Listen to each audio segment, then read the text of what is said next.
Hi, I'm Kate. And I'm Paul.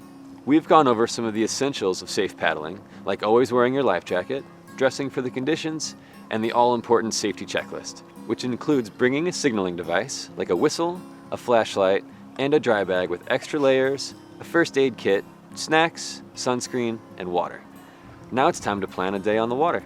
We all want to get out there and start having fun, but a little bit of trip planning can really help you avoid mishaps and make your day much safer and more enjoyable. It's never a good idea to paddle alone, so invite a friend or two, or consider joining a trip organized by your local paddling club or shop.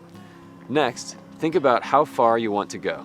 If you paddle the whole time and don't take a lot of breaks, most beginner kayakers can cover about 5 miles in half a day.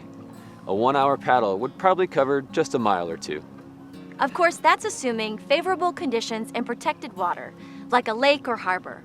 That math doesn't add up when wind or current come into play.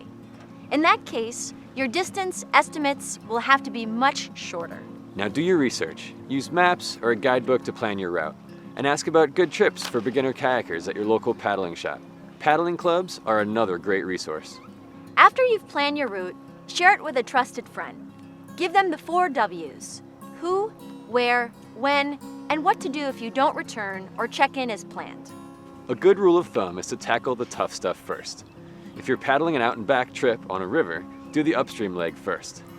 That way you can paddle the more difficult direction when you're fresh and full of energy. If you're in a coastal area, be sure to check the marine forecast. It can be quite different than the inland weather report. And remember that tidal currents vary in speed and direction throughout the day. It's possible to plan your trip so that you're being pushed by the tide in both directions. But if you plan wrong, you could be paddling against the current all day. Don't forget about the wind. Conditions are often calmest in the morning, but as the land heats up from the sun, the wind usually increases. What starts as a windless day can often change by noon. Finally, make sure you take into account when the sun will set, so you have plenty of time to get back before you lose daylight. The more you plan your paddling trips, the more this will become second nature. So get out there and practice. And remember, be smart, be safe, have fun.